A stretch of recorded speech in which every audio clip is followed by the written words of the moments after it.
Welcome to విద్యా ఉద్యోగ సమాచారం యూట్యూబ్ ఛానల్. ఈ ఛానల్ను ఎవరైతే మొదటిసారిగా చూస్తున్నారో వారు ఛానల్ను సబ్స్క్రైబ్ చేసుకొని పక్కనే ఉన్న గంట సింబల్ను నొక్కి ఆల్ నోటిఫికేషన్ బటన్ను ఆన్ చేసుకోండి. ఈ విధంగా చేయడం ద్వారా నేను చేసే ప్రతి వీడియో మీకు నోటిఫికేషన్ రూపంలో అందడం జరుగుతుంది.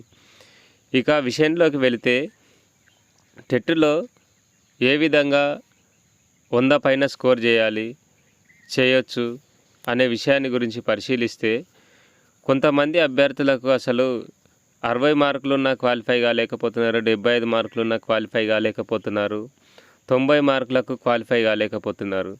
మరి మిగతా అభ్యర్థులు ఏ విధంగా 100 పైన మార్కులు సాధించడం జరుగుతుంది?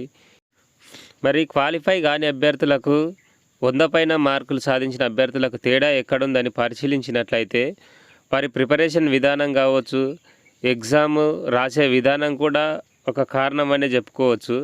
అయితే చాలామంది అభ్యర్థులు ఏం చేస్తారంటే, టెట్ కోసం కానీ, డిఎస్సి కోసం కానీ, ఇతర పోటీ పరీక్షల కోసం కానీ చదివేటప్పుడు ఏం చేస్తారంటే, చదువుతూ వెళ్తారు కానీ రివిజన్ అనేది చేయరు. అదే 100కు పైన మార్కులు సాధించిన అభ్యర్థులు, జాబులు కొట్టుకున్న అభ్యర్థులు ఏ విధంగా ప్రిపేర్ అవుతారంటే, ఈరోజు చదివిన అంశాన్ని రేపు మళ్ళీ కొనసాగిస్తూ కొత్త అంశాన్ని నేర్చుకోవడం జరుగుతుంది. అదే మామూలుగా ఉద్యోగం సాధించిన అభ్యర్థులు కావచ్చు, అదేవిధంగా క్వాలిఫై కాని అభ్యర్థులు కావచ్చు, ఏ విధంగా చదువుతారంటే, ఒక సిలబస్ పూర్తిగా కంప్లీట్ అయ్యే వరకు చదువుతారు.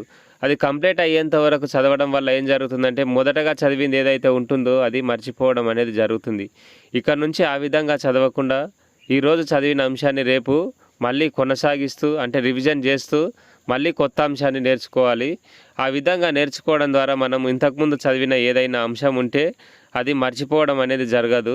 అదేవిధంగా రోజు కొనసాగిస్తూ వెళ్తే ఏమవుతుందంటే, మనం నేర్చుకున్న అంశాలు అనేటివి పునరావృతం కావడం జరుగుతుంది. కాబట్టి రివిజన్ అనేది జరిగి ఎక్కువ రోజుల వరకు గుర్తుండడం జరుగుతుంది. ఈ విధంగా మీ ప్రిపరేషన్ను కొనసాగించండి.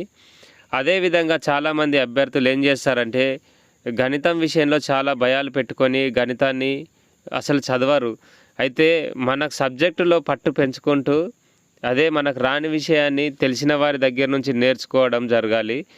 ఏ విధంగా అంటే, ఆన్లైన్లో కానీ, లేదంటే మనకు తెలిసిన ఫ్రెండ్స్ ద్వారా కానీ ఆ విషయాన్ని నేర్చుకొని ఎక్కువ మార్కులు సాధించడానికి ప్రయత్నం చేయాలి. ఇక ఎగ్జామ్ రాసే విషయానికి వస్తే, ఎగ్జామ్ రాసేటప్పుడు చాలామంది అభ్యర్థులు చేసే తప్పేంటంటే, మనకు ఏదైనా ఒక క్వశ్చన్ రాదు అనిపిస్తే అక్కడనే ఆగిపోతారు. అయితే ఆ క్వశ్చన్ చేసే వరకు ముందుకు కదలడం జరగదు. అంటే ఎగ్జాంపుల్ చెప్పాలంటే, మనకు ఒక క్వశ్చన్ ఎదురయ్యింది, అది మనకు రాదు.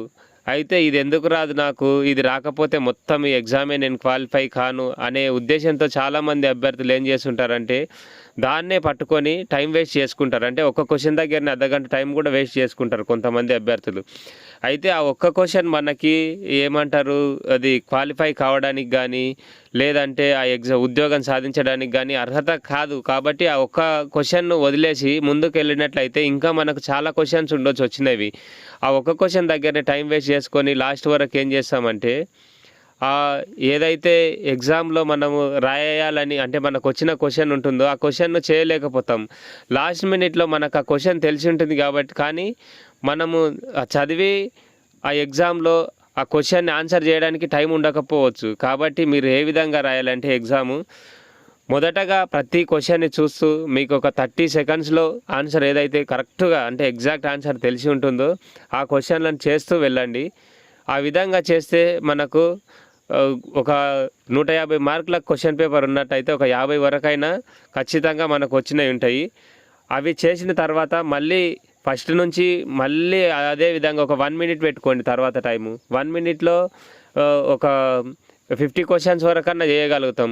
అప్పుడు ఏం జరుగుతుందంటే 100 మార్క్స్ అనేటివి మన జేబులో ఉండడం జరుగుతుంది. కాబట్టి అప్పుడు ఏం చేస్తామంటే, మిగతా దాంట్లకు ప్రయత్నం చేయండి. మిగతా చాలా టైం సేవ్ అవుతుంది కాబట్టి అప్పుడు ప్రయత్నం చేయండి. ఖచ్చితంగా మీకు 100 పైన మార్కులు అనేది సాధించడం జరుగుతుంది.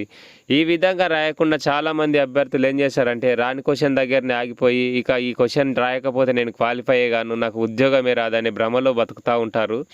ఆ విధంగా చేయడం వల్లనే మనకు టెట్లో కానీ, ఇతర ఉద్యోగాలలో కానీ మనము రాణించలేకపోతున్నాము. ఇక నుంచైనా మనం చదివే విధానాన్ని, ఎగ్జామ్ రాసే విధానాన్ని మార్చుకొని ఎగ్జామ్లో మంచి స్కోర్ను సాధించి ఉద్యోగాన్ని పొందాలని కోరుకుంటున్నాను. అయితే కొంతమంది అభ్యర్థులు ఎగ్జామ్ రాసి వచ్చిన తర్వాత నాకు కొన్ని క్వశ్చన్లకు ఆన్సర్లు తెలుసు కానీ టైం సరిపోకపోవడం వలన నేను తప్పుగా సమాధానం గుర్తించి వచ్చానని చెప్పేసి చెప్తూ ఉంటారు. అయితే నేను ఇందాక చెప్పినట్లు ఆ విధంగా చేసినట్లయితే మీకు సమయం అనేది చాలా మిగులుతుంది కాబట్టి తప్పు చేసే అవకాశం అనేది జరగదు. ఆ విధంగా ఎగ్జామ్ రాయండి. ఇంకా మరొక విషయం ఏంటంటే, మీరు ఎగ్జామ్ రాసేటప్పుడు పూర్తి ఆత్మవిశ్వాసంతో రాసేందుకు ప్రయత్నించండి. మీకు ఆ క్వశ్చన్ రాలేకపోయినా మనకు ఖచ్చితంగా మేము క్వాలిఫై అవుతాము అనే ఆత్మవిశ్వాసంతో ఉన్నట్లయితే ఖచ్చితంగా మీకు తెలియని క్వశ్చన్కి కూడా ఆన్సర్ అనేది చేయడం జరుగుతుంది. కాబట్టి పూర్తి ఆత్మవిశ్వాసంతో ఎగ్జామ్ అనేది రాయండి. ముందుగానే ఎగ్జామ్ సెంటర్కు చేరుకోండి, మంచిగా రాయండి. All the best. ఈ వీడియో కనుక మీకు నచ్చినట్లయితే లైక్ చేసి మీ ఫ్రెండ్స్ అండ్ ఫ్యామిలీకి షేర్ చేయండి. Thank you.